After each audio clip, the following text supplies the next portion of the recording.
a court one time and a chicken ran across and they had to go pick up the chicken.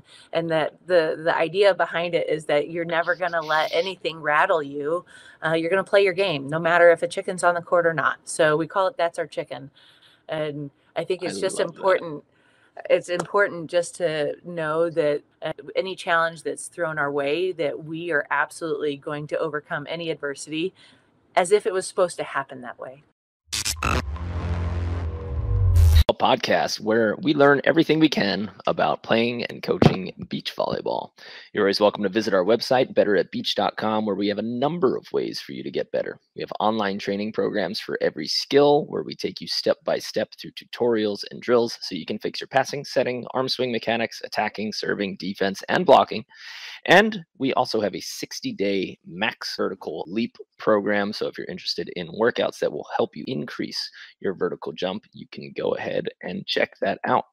We also provide online coaching and mentorship from real professional athletes and coaches. And this is a perfect place for people who want a coach to take their game to the next level. Love to see you at any one of our 7-day training vacations where you can hang out with pros and get over 40 hours of training in 1 week at beautiful beach resorts around the world. And you can always reach out to us if you want to bring us to your hometown to run a 1-day clinic for any of your local players or coaches. As always, please support your sport by subscribing to our podcast and any volleyball or beach volleyball podcast. If you can, if you like the episode, leave us a 5-star review and go ahead and share this episode with the volleyball players and coaches in your life. Today, we have a very special guest who is actually another college coach, which I'm very excited to talk to a college coach because the area, the environment that you get into when you talk from number one, juniors, it's its own universe when we talk about juniors.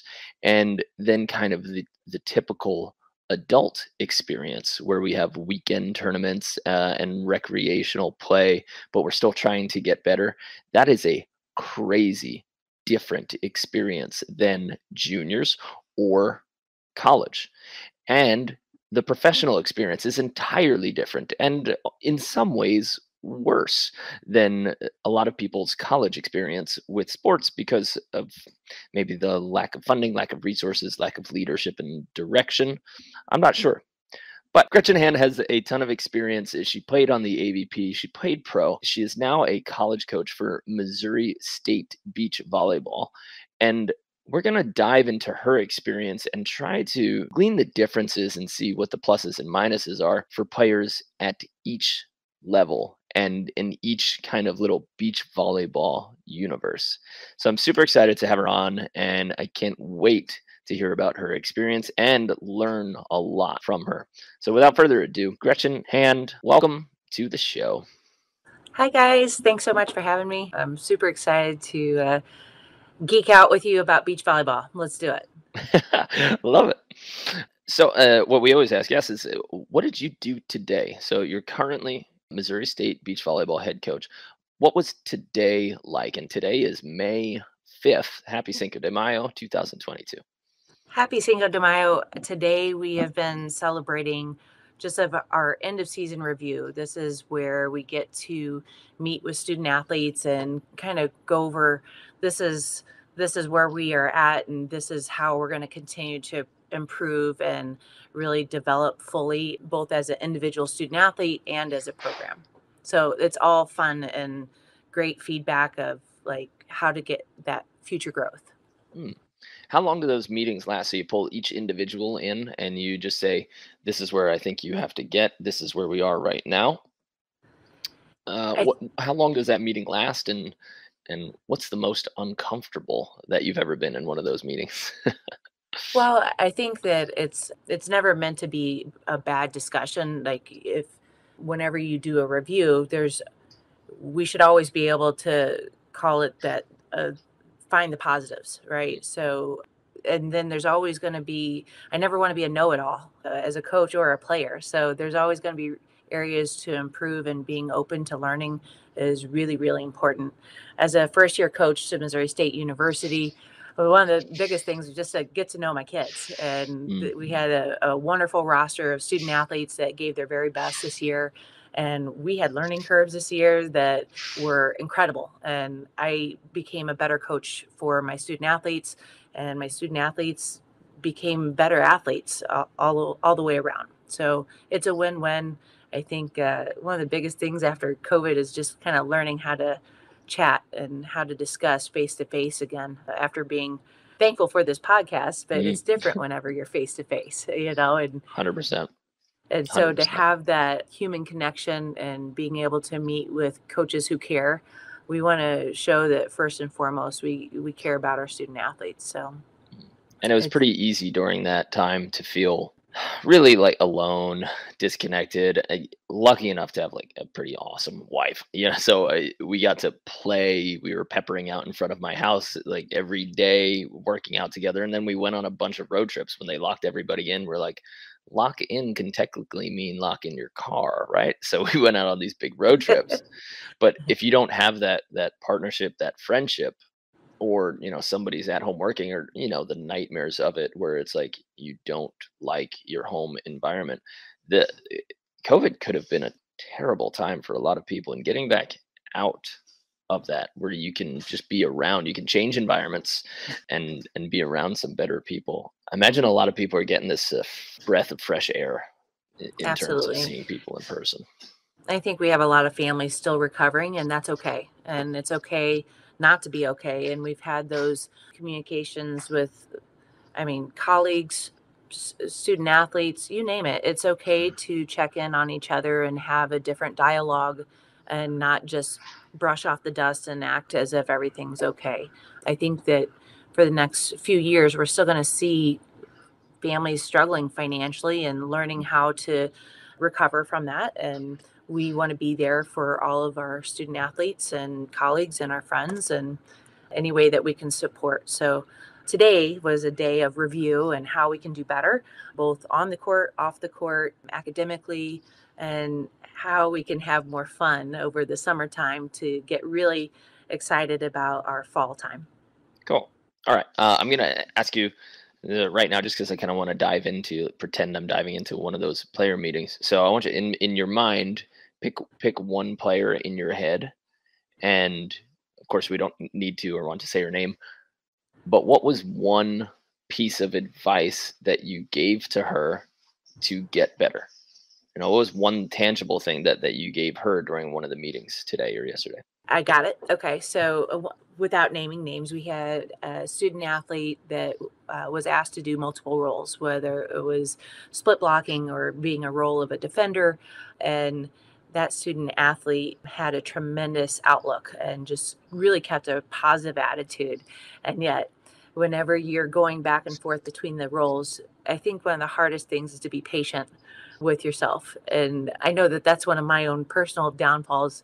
Everything that we wanted it yesterday. So as an underclassman, Missouri State Beach Volleyball, we were very young this season, and a lot of as underclassmen did a great job, and it takes time.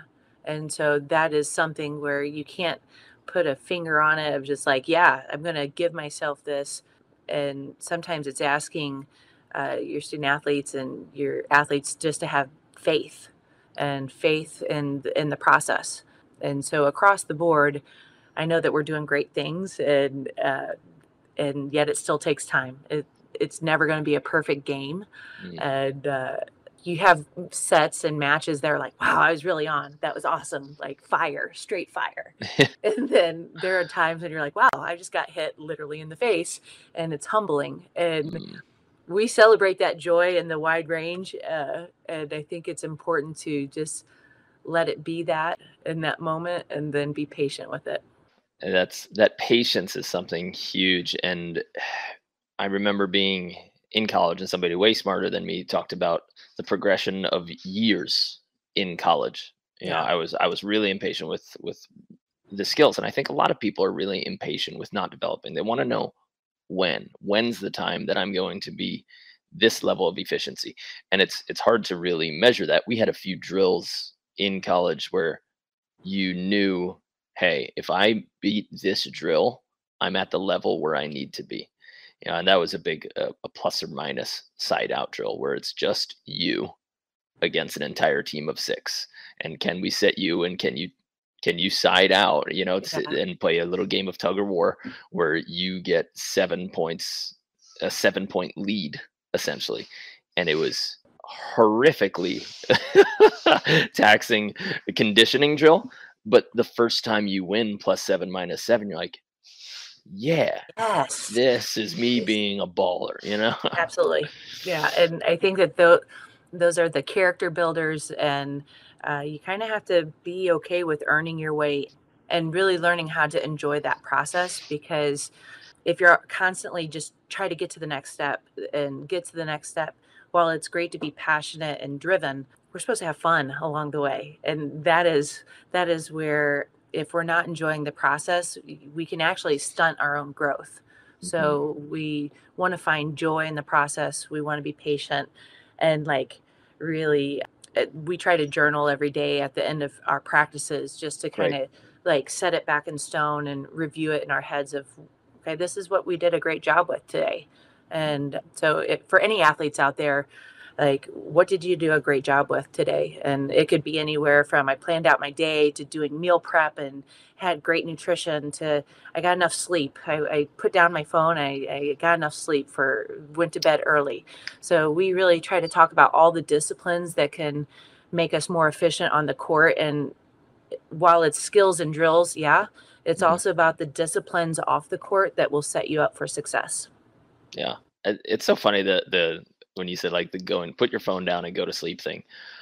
Yeah, when I was in college, we had texting. We didn't. I don't know. Think we had smartphones yet. I don't Yeah. quite remember, but there was still a significant amount of texting, and we had laptops. So you're still like that was when on Facebook you're just DMing everybody. That was our Mhm. smartphone texting, and it's strangely important and difficult to say I'm going to put my phone down now because otherwise it's going to cost me this much sleep. And I think a lot of people, myself included, will watch something or start or text or communicate or just swipe through reels or whatever until they feel like they're so tired that they can't continue, instead of choosing to go to bed so that you have maximal performance.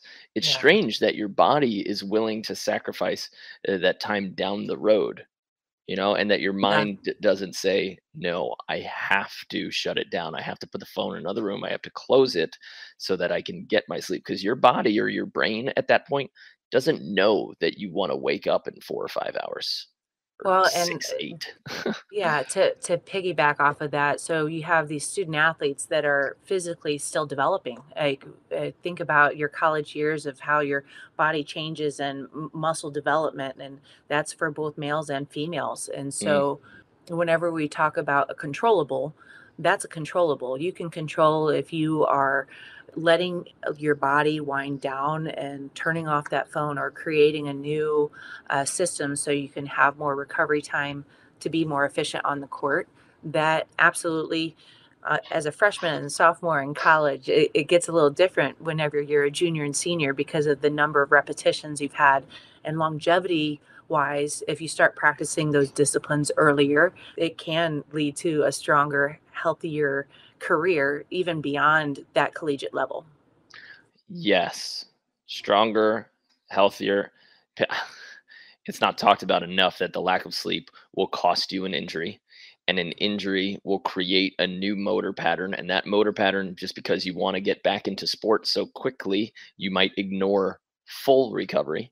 You might Yeah. get back to the point where you can play, but do you actually get your body back to the point where it was pre-injury? And I know personally that's why I went through a lot of that. It was I found the minimum amount of recovery time, and then I just said I'm good enough to play, and you kind of forget about the little rehab to get that section of your body back to 100% so that your body operates again at 100%. But Yeah. if you lose sleep, you lose nutrition, you start getting hurt, then hurt is where you build compensations on compensations. And then you just keep this cycle of It's getting those hurt if you dominoes, don't those fix it. dominoes keep going for sure. Just going back to the path of how fast people should get better. I remember that the college coach, what he told me, and this was Paul Concert. He, I don't know where he's coaching right now. I should shoot him a text. He's always like making his way around the NCAA coaching rounds. But he said listen, Mark, you're being too impatient with yourself. And I was like, well, whatever, But he said, year one is when you're just looking at everything and you're learning what a tool does. Because you're not even learning how to use it yet. You're just looking around and saying, that's a hammer and it puts nails in. That's duct tape. Okay, it sticks things together. Because year two, the entire year two is you being able to now use it. Okay, let's teach you how to actually be efficient with a hammer. And you might only learn a couple of them in that second year because it takes a lot to be a master with each tool. And then he says, finally, year 3, 4, 5, depending on how long you've been in the game, that's when he goes, you have your tool belt. You see a problem and you don't even need to look for it. You just grab it from your tool belt and you know that that's the solution to that problem. And that really calmed me down when he somehow, I guess metaphorically or theoretically, broke it into years He of gave you the where I pathway. should be mentally, Yeah, that pathway for success. And I think that was a great way to break it down. And we talk about our resources as well, and whether it's those proper tools and the progression. But I think that whenever we look at beach volleyball, it's so incredible to see how quickly these student athletes are coming in as impact players. And you're seeing it right now on so many levels of it's not necessarily if you're a senior or a graduate student. You're seeing anywhere from freshmen all the way up competing on the court in great ways. And so again, it may not be a year thing. It may be that your maturity it's a different pathway. So that Mhm. patience, it's really important that every year is different, and that we recognize that maybe your first 2 years you were on and it was fire, it was easy, and then there could have been an injury, or there's some other life change that makes it a different kind of season. And so it's really important Yeah, just to be a constant learner and okay with making adjustments as you need it. that's so smart just to say like, hey, your path might change. It might get altered. You might, zig when you should have zagged or zig when you're supposed Yeah. to zag. But you have to be a constant learner, which means when you're presented with a new situation, a new environment, hey, this isn't an interruption. This is our opportunity now to adapt and overcome and see like what's next because life's going to throw a Always. million problems at you. We can problem solve now. I mean, my goodness, like our goal and what we want to do is to help our student athletes go out and be successful young adults in the professional world, and Mm, be incredible influencers in many, many platforms. And I'm confident that, this class that's coming off of COVID, they're fighters. I mean, they didn't quit even when there was a global pandemic. So mm, for any student athlete out there that is struggling, like you've already made it through so much, you just got to keep going. Yeah. yeah. Do you, as a coach, do you ever throw intentional wrenches for your team or for a player? Or do you kind of let life handle that? I did this one thing when I was coaching. I was the player coach in Sweden for one of my pro teams, and I locked them out for an intentional 25 minutes before a practice.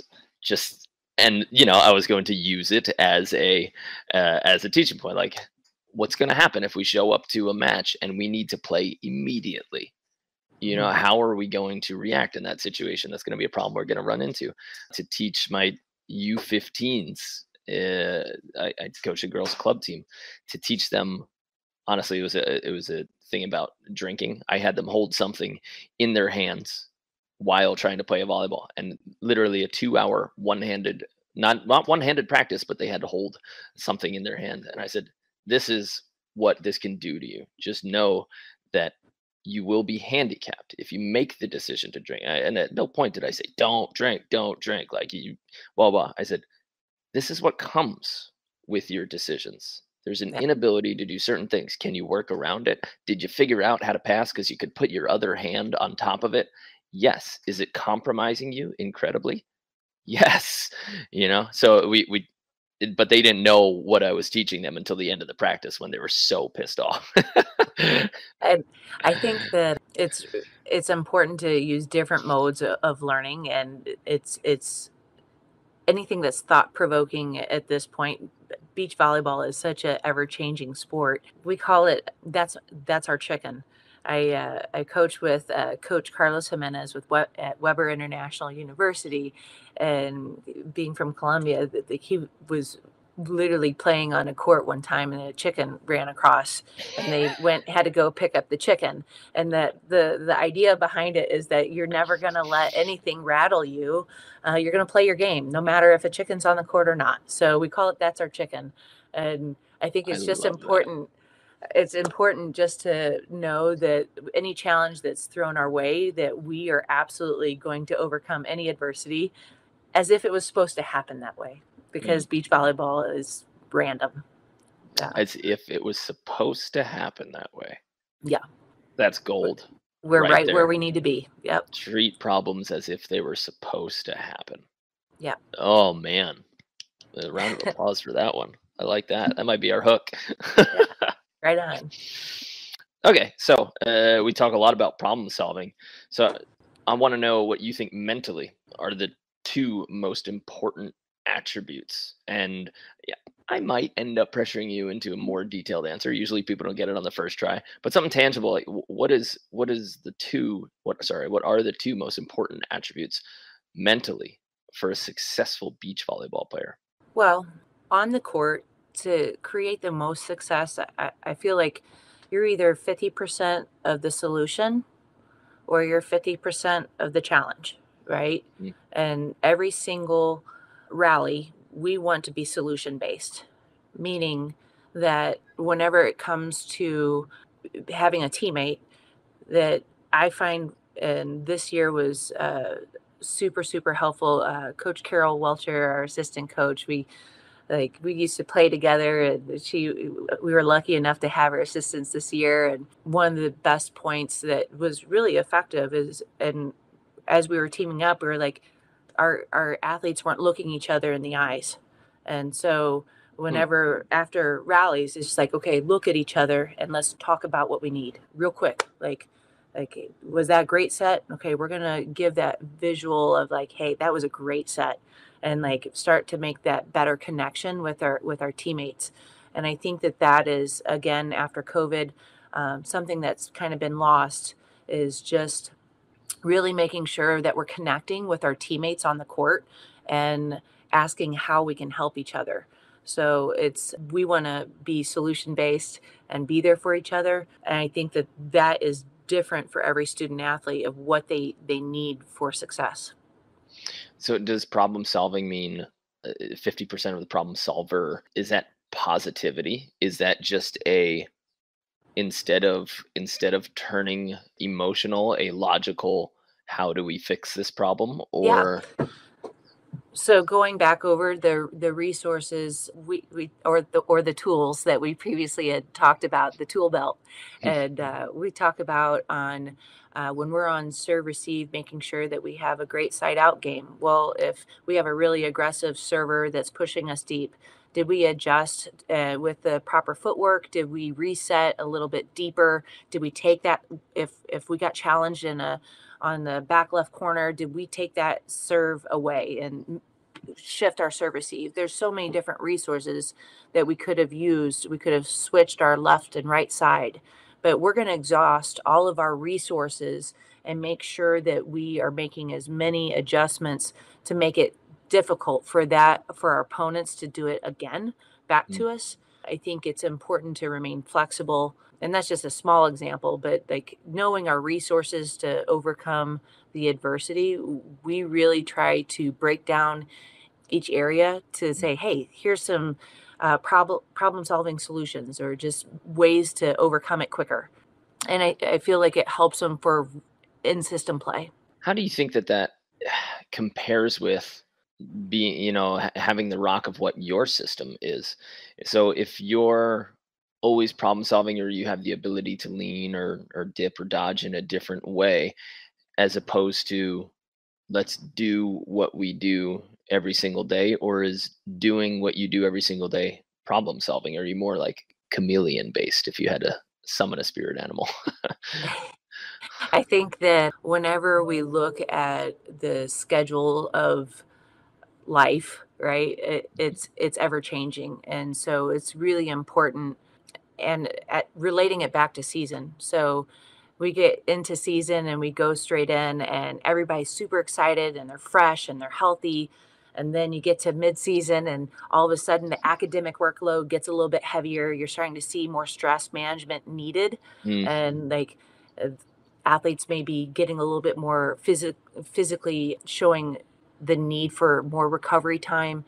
And then towards the end of season, like that's when you're seeing all of it. Like you're seeing the physical injuries that may have been coming out. It's the academic workload. It could be any number of things that are ever changing. And so our practices, while we have core foundational work, it is meant to help them and deal with the stress management at hand. So we do our 2-week progressions for our practice schedules, but we stay pretty flexible if needed for the needs of our student athletes. If we're coming back from a road trip uh, and they're super banged up, we may just be doing yoga for that first day mm. back and working on, okay, we're going to hydrate, we're going to get our with our athletic trainer and get that recovery, and we're doing yoga today. It just is need based.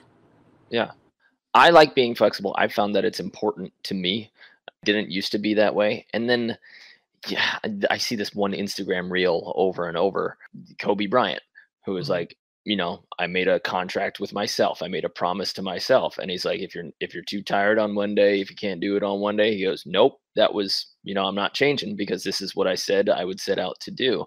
And it's always like, where is that line of doing it no matter what you are, where you're tired, when you're hurt, when there are problems and other things and other stressors going in your life, and can you just keep beating your head against the wall and eventually you're going to break that wall down, or do you shift and ebb and flow? And then if it's somewhere in the middle, which most likely that's where the answer is, where do you find that line? I love that mentality of having that discipline, and things changed after COVID. And like our student athletes need a little bit more assistance and our colleagues need more assistance, and just mental health and wellness, we have to be aware that it's important to listen to the need. It's no longer just about the skills. And Mm, so whenever you see when we talk about stress management and what that looks like, it's a wide range of need going on right now. It's really hard to pass a ball when you didn't sleep the night before because you're stressed out about all these tests because of the workloads, and that's when you're most probable, like your highest probability for injury whenever you're that fatigued out. And mm. so I just I have definitely over the years become more aware of the needs of the student athletes. It is important to have structure and going through that core foundational work and having your progressions, and yet there's always time to care and listen to the need of the student athlete. Do you think foundationally that athletes everywhere, especially high school and college athletes, have come out severely weakened from COVID? Yeah, Is I it think that just yeah, that first year back after COVID, you saw a ton of catastrophic injuries that were not normal. Like it just wasn't normal. Like our season right after COVID, I was at a previous institution and I was working with both indoor and beach. And on the indoor side, basically you had a season that stopped, mm, and then we started it again for the following spring. And so you had a lot of impact injuries, ankles, knees, hips, even shoulders, of like just not having the normal reps of attacking. I think that we're much better than right after COVID, but I don't feel like we're out of the woods yet. I think we're still kind of, you have to continuously monitor those student athletes and the ones who kind of started right before COVID that got a year delay. those are the ones that were the most susceptible at that Yeah. point. So I think it's just important to be aware and monitor, and then try to establish that new norm for, okay, what's our standard of getting our core work in. Yeah, and how do we get back, and how fast do we get back? Because it's, I mean, it's widely known, like, COVID increased obesity rates quickly, increased levels of depression quickly, increased suicides quickly, all terrible things that are going to have consequences, not only just currently, but down the road. And it was a complete awful thing. It's not as awful as the people who suffered the worst and suffered real family losses, and the people who lost their lives from COVID. But we have to find a way to, you can't just hit the ground running again. And I Right. think a lot of people tried to do that, maybe. For us, like, yeah, I got, my stomach got fluffier than it ever did, but I also have a gym in my garage, Yeah. so I built my own access point, and thank God, Yeah. I'm lucky enough to have space where I can have a squat rack to work out, because it's so weird to just sit there and do jump squats like in your living room. In our online program, we have a 6 8 vertical leap program. People literally, they bought their interchangeable dumbbells, and we designed the program so that you could do it with any equipment. But they were literally doing weighted jump squats in their living rooms, and they still saw those vertical increases. But it took a lot of pushing them to get them moving. It took a lot Right. of people together in one group, showing, like in our Facebook group, we give a lot of support. So it's, hey, I'm doing it. Why aren't you doing it? Hey, that person's doing it in their dining room. All Yeah. right. I guess if they're doing it in their dining room, I could do it on my porch. That's not so bad.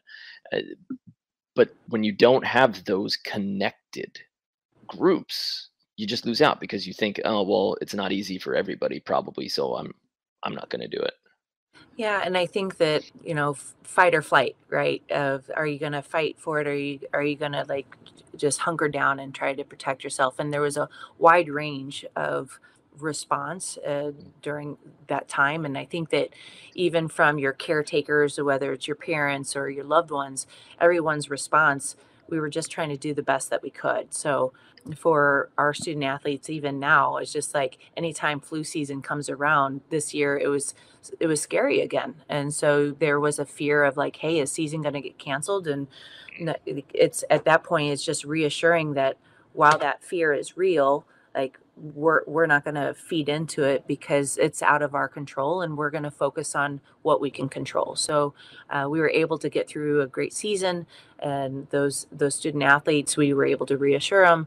And I understand that fear, and yet it's sometimes, it's when it's out of your control, you just have to have faith it's going to work out. Yeah, I like that. Is the fear that's bugging me right now is everybody's, now, the fear of all germs, of people, of Yeah. groups are the most important thing in human society. Like, there's no lone wolf that successfully survived. No man is an island. You cannot survive on an island on your own. it, Right. you need groups, and the fear that has been generated now from groups, from people connecting, from just the world and your environment, man, I hope it goes away quick. But you can still, walk around and see the people who are really, really still, like, walking the earth very, very fearful. And I feel personally like bad for them. Like, I want to help them and say, like, it's okay. But you're also talking to somebody who, like, doesn't use soap or shampoo when they shower, and is totally fine with going 2 or 3 days without it. And like, Yeah, I washing think your there's a hands to range me is there. against health rules.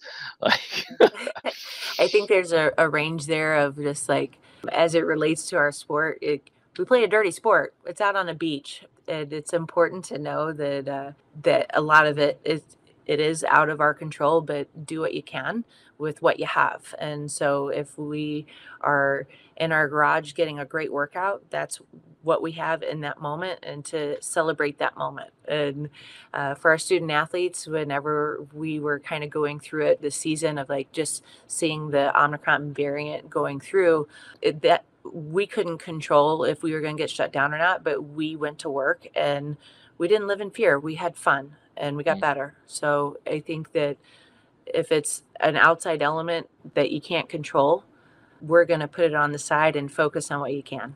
Yeah.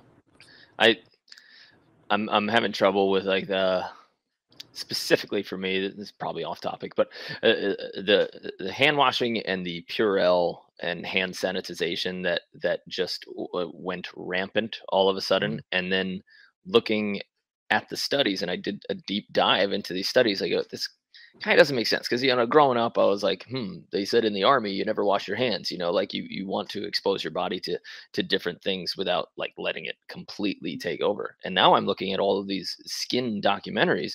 They're saying like every time you take a Purell, an alcohol wipe, you're killing your body's layers of germs that are meant to keep the other guys out. Like your skin is porous, but it develops a little biome so that you can't let things in or they do their job. And like you, every time you clean and wipe your hands and destroy that, like you're wiping all of those away. It is important for doctors whose hands are going into other people's bodies and like getting through that. But a lot of these things that are coming out that I'm seeing every day are flying in the face of the whole like hand washing thing, where you're saying that you actually kind of destroying your skin's own ability to fight things away. And seeing I have never accepted the little alcohol wipe from the airline agent. I'm like, no, like I'm not putting my hands in anybody else's body or mouth." Like, I think it's very thought provoking, and whenever, as it relates to our collegiate and student athlete level, that's something that is just, we have our athletic trainers and we talk about the hygiene and mm, the newest of like alignment with CDC. So because we're an institution, it's a little bit different than just training out like on at a professional level. So it's as of right now, we do recommend and we stay with our athletic trainer for the latest advice. And man, even this year it changed multiple times. So I think it's important, like anything, that we remain flexible, so we can have the best outcome. and you have to go with the best information you have available to you currently. And the people who are yelling at everybody else, they've seen different information sets than you have, Yeah.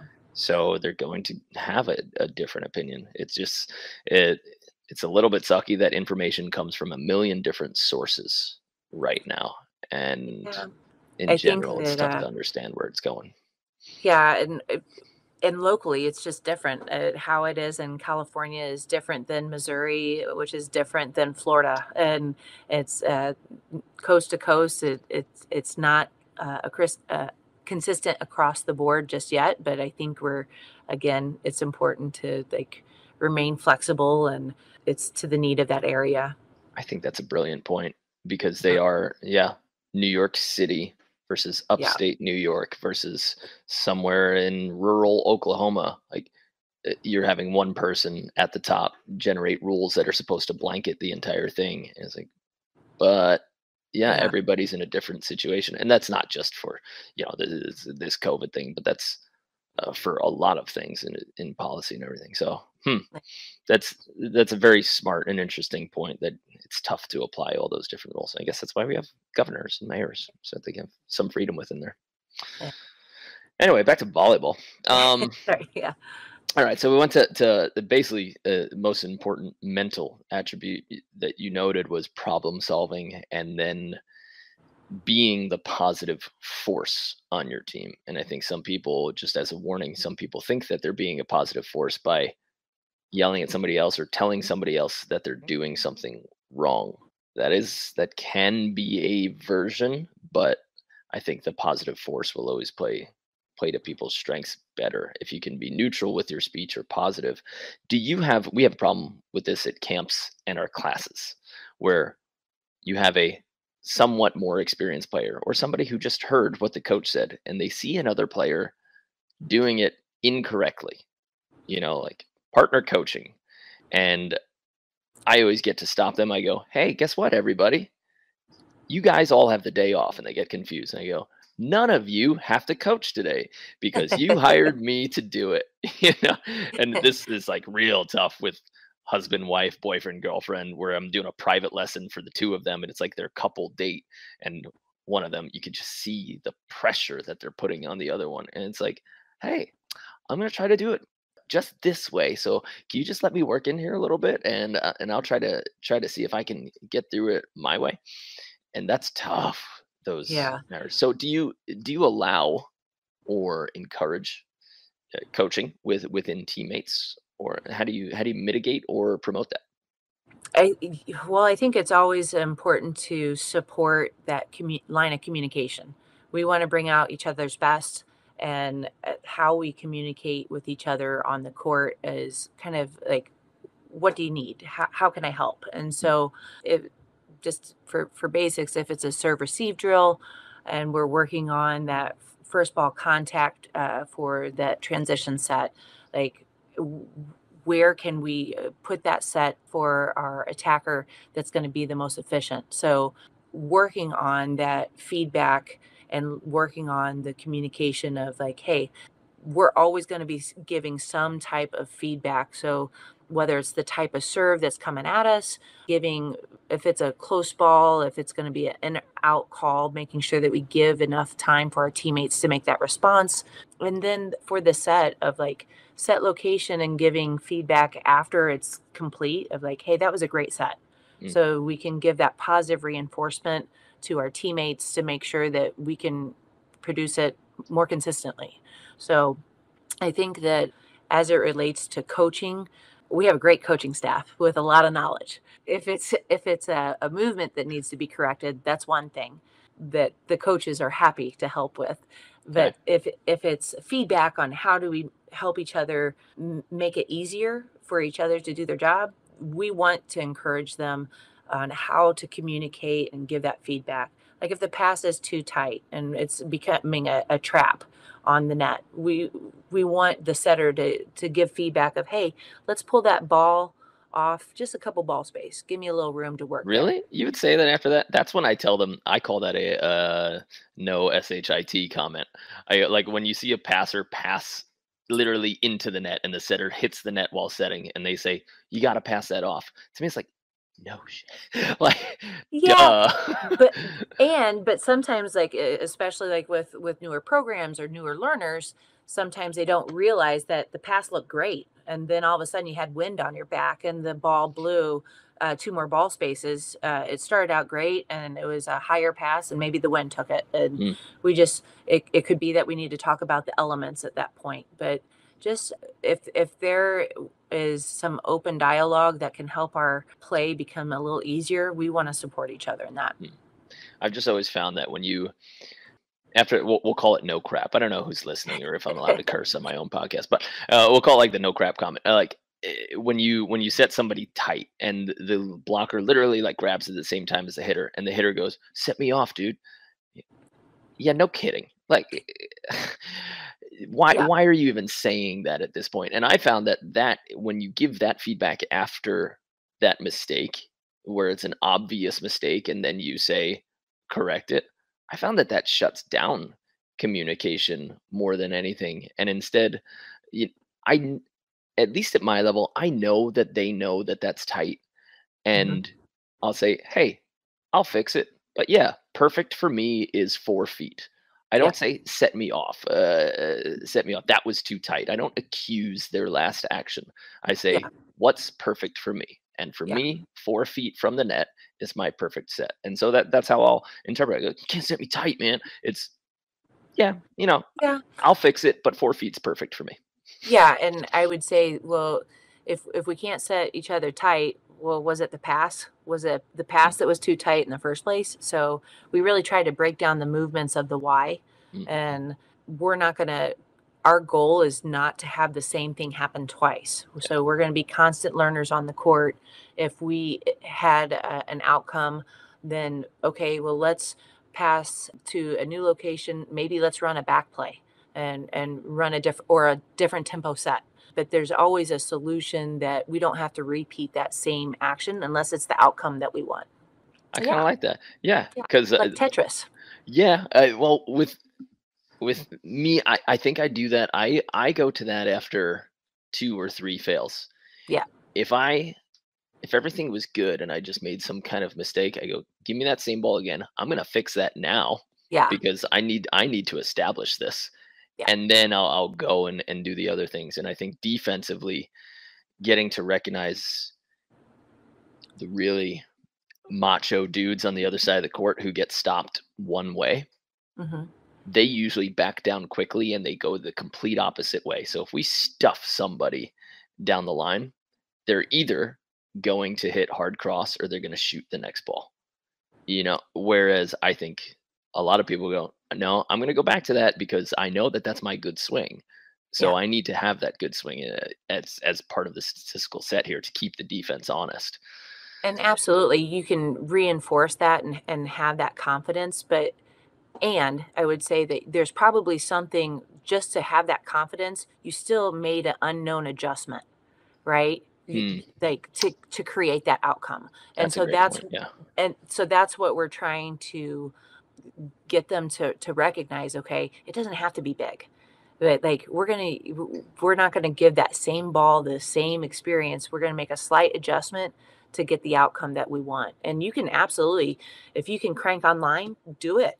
But if we made an error on a ball down the line, I want you to go back after it. But what's the adjustment? Is it keeping your body neutral so we're not over rotating if we hit the ball out wide a little bit? There's usually some kind of adjustment that can be made to get the outcome that you want. that's a fantastic counter. It's Yeah. we're making adjustments, but if I Yeah. got stuffed going cross, maybe it's because I went too low, or maybe it's just because I turned. You can still go hard cross. You can still have the same swing, just an alteration of how you did it. You just stay higher next time. Perfect, Yeah. perfect. Nice job. You should be in debate class. Not debating. We actually we're agreed pretty good. Yeah. Yeah, I think so. Yeah. And we whittled it down to a perfect answer. Yeah. Yeah, good teamwork.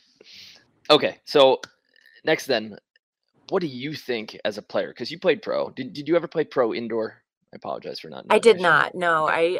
when I finished my athletic career with University of Missouri St. Louis, and I before when I graduated, there was no beach volleyball. I was in the middle of the country, and beach volleyball was not at the college level at that time. But I didn't want to be finished, Mm. and I had a very my dear friend Kelly Renee Hickam. She's now Finney. She was my first teammate out of St. Louis, Missouri. We teamed up for about 7 years total. We were brave enough to start in St. Louis, Missouri. We played the EVPs, the Jose Cuervos, the King of the Yes. Beach, like you name it. We just wanted to play. And so we traveled Midwest based for quite some time. And then we were brave and we pursued our dreams and we moved out to California. And that's when we got into the AVPs and traveling internationally, and just really we were blessed. Sometimes Mm. you rather be lucky than good, but a nice balance of both helps. So we were able to compete for quite some time. Now I was out in California competing, and I had many pathways of that got brought me to this point. What do you think was like at that time when you're making that move? You're going from Midwest, now you're going to AVP, now you're progressing AVP. What were you disappointed in that you think too long to learn?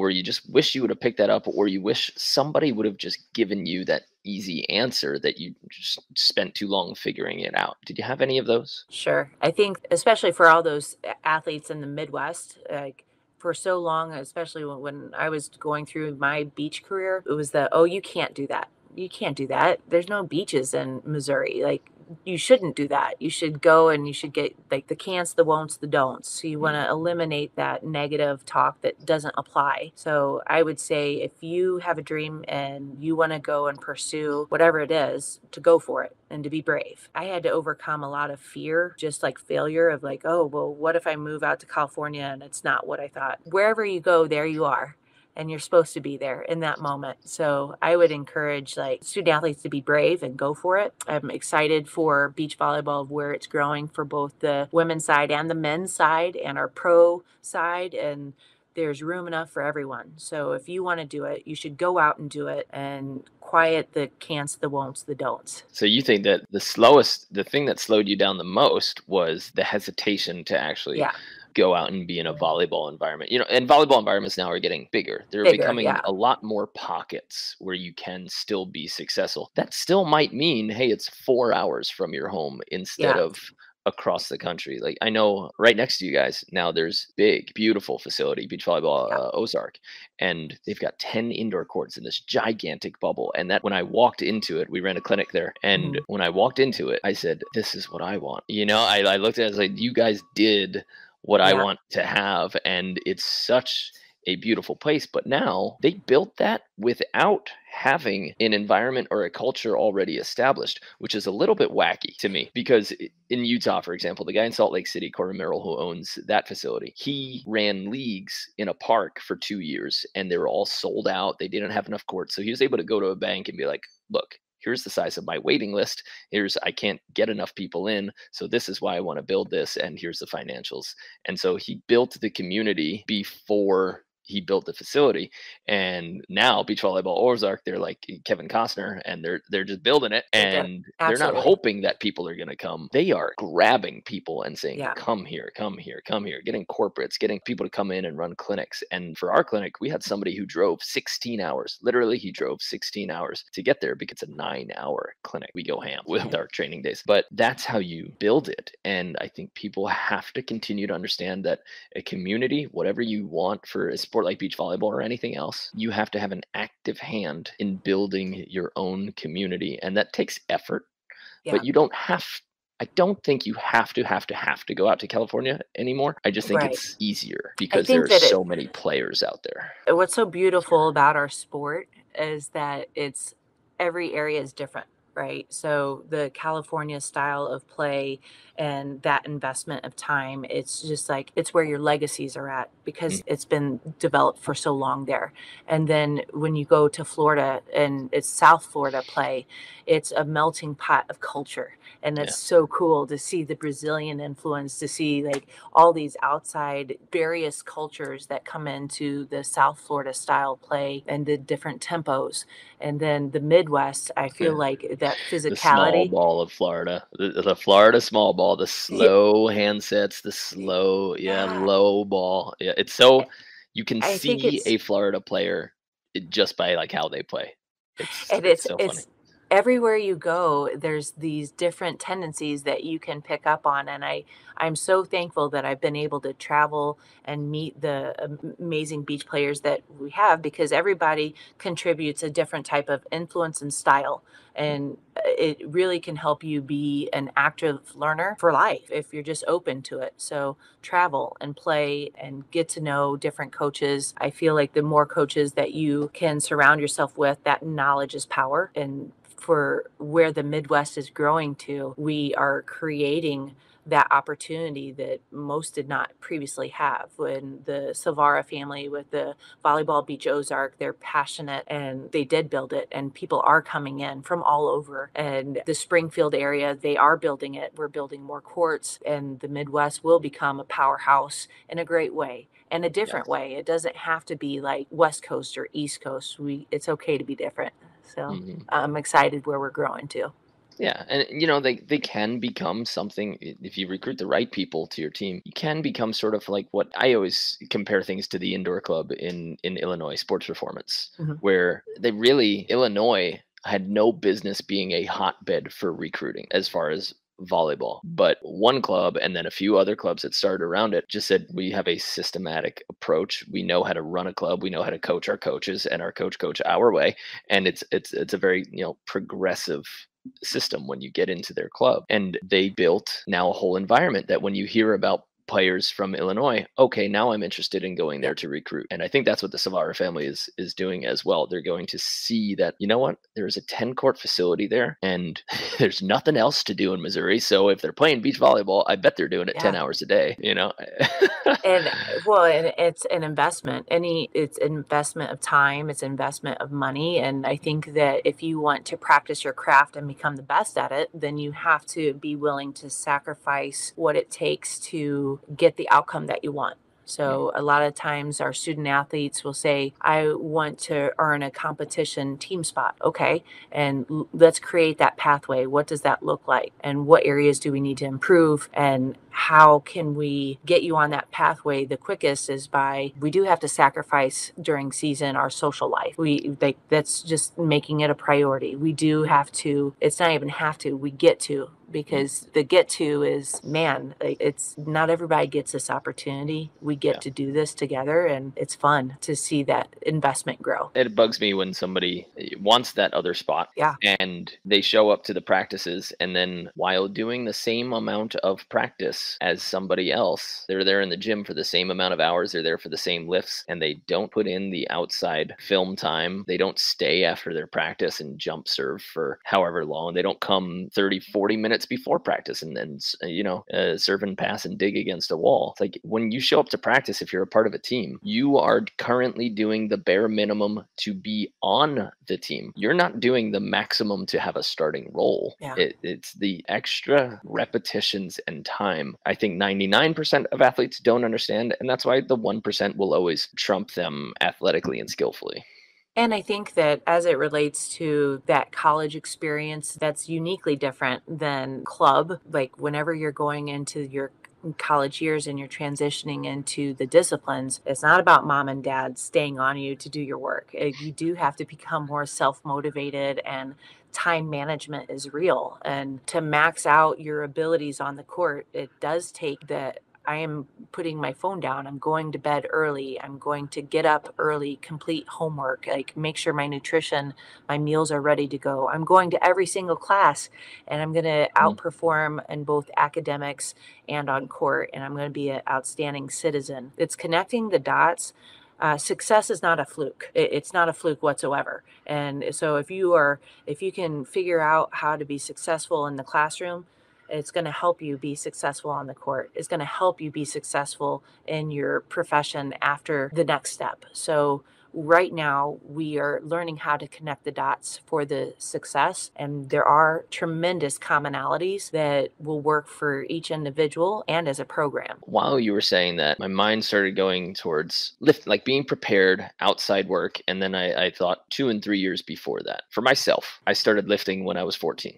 I mean, for sure, I was doing push-ups, sprints, agility, but I started lifting my freshman year, and that was on top of now all of the like little agility drills that I was doing on my own in middle school. So I was equipped in the weight room. I already knew how to power lift, an Olympic lift by the time I got to college. The word that I want to use is going to sound mean, but I'm embarrassed for people who show up to a Division I program or a scholarship program and have never lifted, have never put the weight room. I used to say, if you're going to get a Division I scholarship, you should have to have some sort of measurement of hours logged in a weight room, because I saw specifically from being a guy in a Division I volleyball program and seeing how much went into it and how hard we worked. And then we saw a lot of people on the women's team where there was 12 scholarships and they're giving them away. The type of athlete that was getting this scholarship was just so low. And you know that they haven't touched a weight. They haven't been in a weight room. And it was admitted. And I was like, how can you get to a Division I program and never put in the work in the weight room and never said, I need to get stronger and faster?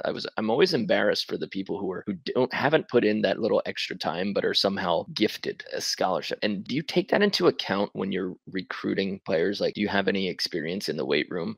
Does it bother you when a player does or doesn't? And I know that, like, personally, I get fired up about it, but yeah, I think it's concerning because you want to make sure that your student athlete is coming in prepared to take competition and be ready to go to the stronger that you can have your body be ready to perform. It's going to, as an individual and as a program, it's going to make all of us better. So we definitely are proactive with making sure that, yeah, we are including the strength and conditioning. We have a strength and conditioning coach on staff, an athletic trainer on staff. The student athletes can help develop their programs, but also we do additional speed agility training and footwork. There's just so many opportunities for growth, right? And so I think just energy wise, by promoting it and knowing that it's of value and voicing that before those student athletes even come in, that they know that they are going to be doing those workouts, that they're a little bit more proactive. I think it's a little bit different as well. I'm sure it does still happen, but I don't know too many of my incoming recruits that are not because I'm forcing them to. They do it on their own. Thank They're God. already self-motivated. Yeah. And so like overall health and wellness, there's so much availability now. Back in our days, the previous student athletes just didn't have those resources. For the players who, and I see this on juniors, I never knew it was a thing, but juniors will take their senior season off and they won't play or they won't put in.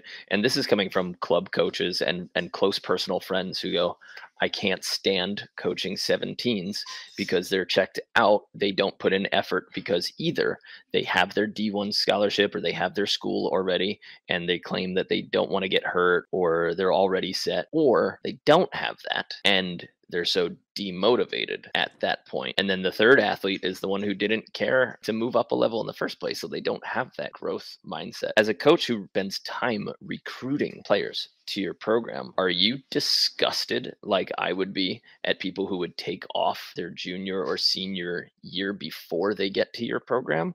Or are you like, thank God I'm preserving my financial investment from my program? I think that every coach is different, but for me, I want my student athlete to be healthy and in shape and ready to come in and be high impact for any program. And so that doesn't even really register in my mind of taking a year off, because we already saw what COVID did to us by taking a year off.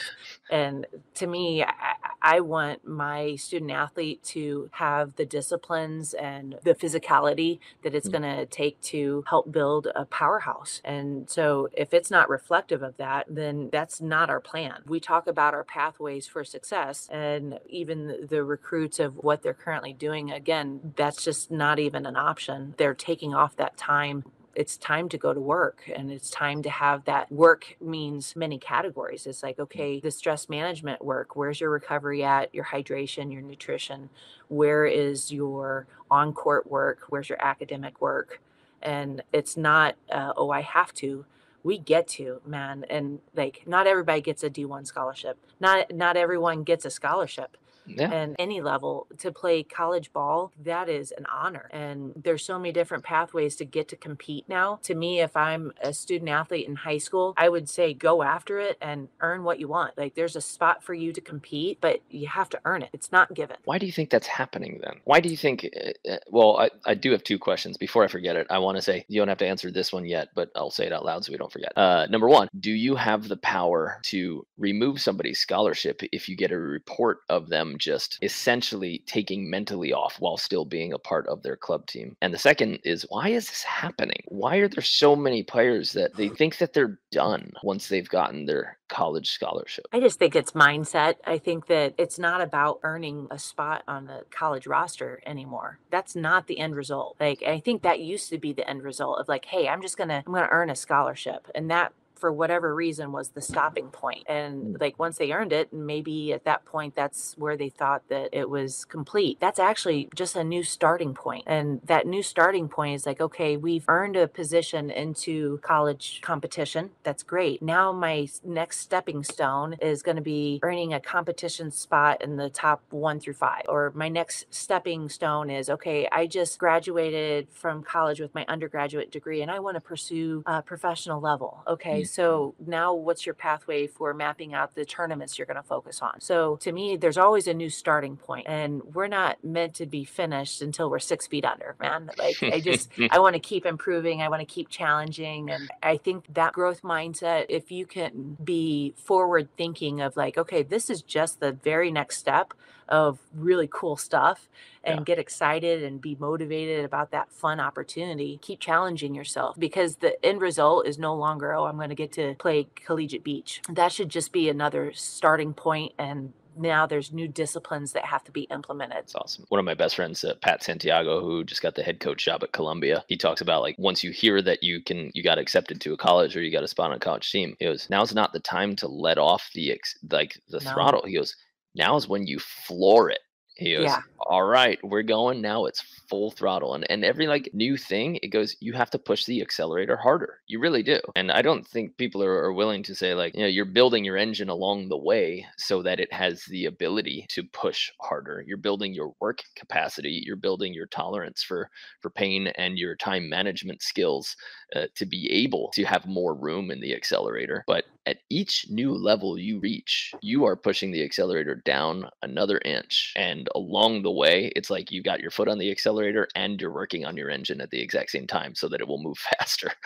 You know? Yeah, I think that it's okay not to be comfortable, and that's part of that learning process. And when we're getting challenged and we're learning, it's not a narrow progression up, up, up. Sometimes you're going woo, and it's the scenic route. But either way, to have that patience and faith, tying it back in, it's like just like keep grinding out. That's part of the adventure and the fun. And then all of a sudden you reach a new high level of I didn't know I was capable. Well, now you do. So now what? And looking forward to the new challenge. And I think that that's part of why I love beach volleyball. I love coaching it is because it's never the same. It's because there's always new teammates, new athletes that I'm working with, and it's there's always a way to help. Yeah, new emotions, new problems. There's so much nuance to the game, to coaching, and like you said, you're experiencing as a college coach now, like coming out of COVID. This is you have an entirely new set of problems to deal with, and no one else has ever figured out before. Yeah. Figure out how to do that, and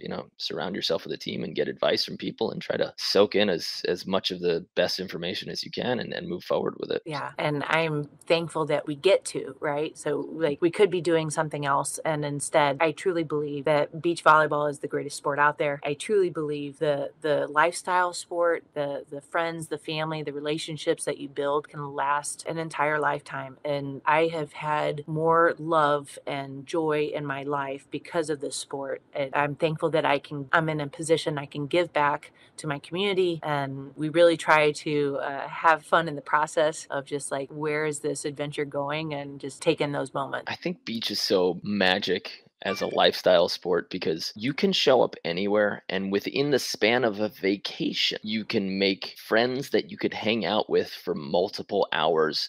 And then even after the playtime, you continue to hang out with them. Like you go to a beach resort and you try to find people to connect to, but beach volleyball players, we wave a flag saying like, we are beach volleyball, come join us, and you Yeah. you already know that you have a built-in family as soon as you get to a new city on vacation or for a short amount of time. It's not frequent, or if you say like I'm a baseball or I'm a softball player, that you can just go to a resort or go to a new city and find a walk up softball game that you Yep. could get next on. We have a really special sport in that way. I think tennis is similar to walk up to a court and just randomly find a pickup game. Basketball, but sometimes basketball is just a little bit brutal socially. I think one of the greatest compliments that I had from a student athlete through the connections that we had made over the years is like, Coach, I know I can go play anywhere in the world and I have a friend. I think that is the way that we can now connect our sport anywhere in the world. Mhm. And man, what a beautiful thought. So I love the competition. I also love the relationship that you can build over the years, and it just keeps getting better and better. So Yeah, Brandon makes exactly that speech at like every one of our camps. He goes, every single camp, we come in as strangers and we leave as family. You're able to call anyone from any one of our camps that you met there and be like, hey, I got a work trip for 2 days in Chicago. Is anybody playing? And the people on our Facebook group, they'll just jump onto it, be like, blah, blah, you could stay here. You could stay here. We have people now who yep, met at our camps that are just literally yep, staying at each other's houses around the country and playing together. And it's so cool to it's see so how cool. those Yeah, connections, and they help you in so many other areas in life. Like once you absolutely. you build that first bridge through sport, then all of a sudden you can turn that into other stuff. I've met through volleyball, I've met people who have made me much better in business or in real estate, and now I've partnered with 3 different people who I met through beach volleyball in real estate deals. And it's like, Yeah, cool. yeah. That was the bridge that we love, and we know we have this common bond, and now we can figure out what other ways we can to succeed together. It's a magic sport, man. Well, Gretchen, I don't want to hold you too long, and I'm not, I mean, even halfway through the things with you that I want to talk about. So I'm wondering if we could do this again together at another point, maybe Of as you're kind course. of deeper into your off season and maybe recruiting during the summer, Yeah, and see how it's going. absolutely. So Is there thank you anything so that you want much. to say or share? We have your links. We have the link to your in the show notes. You'll see the links to Gretchen's coaching profile, the Missouri State Bears beach volleyball squad, and her Instagram, which is Coach Gretchen Hand. Are you doing anything with that Instagram? Is that just a great place to reach out to you in case somebody have questions? I am not the most social media savvy. I'm learning and I'm Hmm. improving. If you reach out to me on Instagram or you send me an email, I try to get back with urgency. I just getting out of season. I'm playing catch up for sure on my emails and Instagram account. So if you're a student athlete reaching out to Missouri State University beach volleyball, we look forward to speaking with you when we're able to, allowed by the per NCAA. But as far as where we are growing to, Missouri State University has fully invested in beach volleyball, and we're so excited to see us grow in the years to come. So I'm thank excited for so you. much. Yeah. Can't wait to see Missouri become a new volleyball hotbed, which it seems like it's en route with new facilities, a program. It's got a great coach in charge, and I think you guys are building some more courts by the airport, which is crazy. You guys are going to have 25 courts within like 30 miles or something. It's been an incredible year. In the city of Springfield, we had our first ever gun serving hoses, and that was the police versus the firefighters.